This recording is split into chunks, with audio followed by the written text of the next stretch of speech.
ছিলেন যে ফলোয়ারিনী অমাবস্যা এবং ৭ই মে কি একটা শুভ ফলোয়ারিনী অমাবস্যা অবশ্য ২৬শে মে, কিন্তু তার আগে ৭ই যদি আবার কাজ হয়ে যায় তো ক্ষতি কি? হ্যাঁ, এই ৭ই মে এই সময় কিন্তু বুধ ঢুকে যাবে মেষে, আর মেষে এই সময় মানে গ্রহরাজ বসে আছে ওখানে। কে?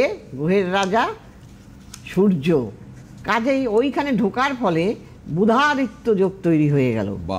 হ্যাঁ, এই যোগের ফলে সূর্য কি দিয়ে থাকে? রবি দিয়ে থাকে মান, সম্মান, প্রতিষ্ঠা, সরকারি লেভেলের যা কিছু আপনি সেগুলো সমস্তই কিন্তু রবির আন্ডারে। আর বুধ যুবরাজ সে, আর বুধও কিন্তু বুদ্ধিমত্তা অনেক কিছুর কারণ। মানে রবি যদি রাজা হয় তাহলে যুবরাজ হচ্ছে হ্যাঁ বুধ। কাজেই সেই জন্য ওই দিন ঢুকে গেল আর থাকবে 15ই মে অবধি।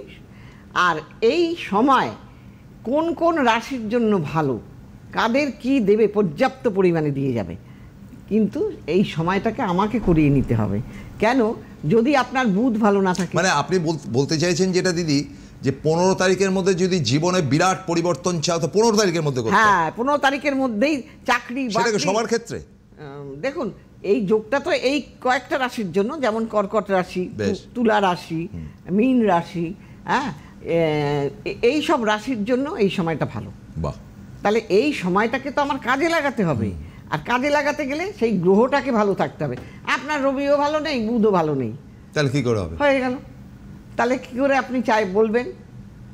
কাজেই সেই জন্য এই গ্রহগুলোকে বলবত্তা থাকা চাই, মানে স্ট্রেনথেন দিতে হবে। হ্যাঁ, তবেই গিয়ে কিন্তু আপনি তার ফল পাবেন। যাদের চাকরি হচ্ছিল না তাদের চাকরি হয়ে যাবে, যাদের ব্যবসা খারাপ যাচ্ছিল মান সম্মান মানে সর্বদিক থেকে ভালো হয়ে যাবে।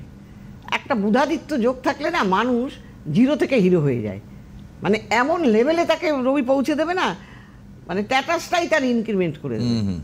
কাজেই সেই জন্য রবিটাকে ভালো থাকতেই হবে, পাওয়ারফুল। আর এই 1432 কিন্তু রবির, বুঝতে পেরেছেন, রবির সাল। তা সেই কারণে যারা চাইবে যে না আমি ভালো থাকবো, একদম ঠিক বলেছেন। 1400 মানে হচ্ছে 1 আর 4 হচ্ছে গিয়ে 5, আর এদিকে 5, হ্যাঁ 5 5 10, তার মানে এক মানে রবির বছর। হ্যাঁ, আবার কর্কট লগ্নের 10মে কিন্তু রবি, এই মানে রবি দৃষ্টিটা পড়ে গেছে। তা সেই কারণে কি হবে, তাদের কিন্তু চাকরি বাকরি সব দিক থেকে ভালো হবে। মিনের পড়ে গেছে দ্বিতীয়, কি করে? মেষে আছে, মিনে আছে, আর ওইখানে বসে গেছে, তাহলে দ্বিতীয় ঘর, প্রথম 1 2 ঘরে, তাহলে কি হলো, তার দ্বিতীয় জায়গায় অর্থ পর্থ যা কিছু আছে সব দিক থেকে তার ভালো হয়ে যাবে। তাহলে এইগুলোকে বুঝতে হবে। আমার যেমন শুভ বন্ধু আছে, আবার অশুভ বন্ধু আছে। শুভ বন্ধু কোনো সময় হয়তো আপনাকে ভালো ফল দিল, তখন আপনি সেই ফলটা তার নিলেন না, পরবর্তীকালে আপনি চেয়েও পাবেন না, চেয়েও দেবে না। তাহলে এইগুলো আমাদের বুঝে বুঝে চলতে হবে, করতে হবে। আমার তো ছিল অমুক জায়গায়, দিদি হলো না। আরে ভাই, হলো না কেন হলো না? তোমার বুথটা আছে কিন্তু তার পাওয়ারই নেই। হ্যাঁ, আমার ইলেকট্রিকের কারেন্ট আছে, লাইন আছে, কিন্তু লোডশেডিং, তাহলে আপনার কি করে আলোটা জ্বলবে ভাই? এগুলো বাস্তব, প্র্যাকটিক্যাল। আমি সবসময় বলি মানুষকে, এগুলো যদি সময়োপযোগী, হ্যাঁ, আসল মানুষ যারা এগুলো বোঝেন, হ্যাঁ, সেই তন্ত্রমত বলুন বা যাই বলুন, তাদের কাছে যদি গিয়ে আমরা সময় মতো কাজটা না করি, তাহলে আমার কি করে সলভ হবে? না হবে না।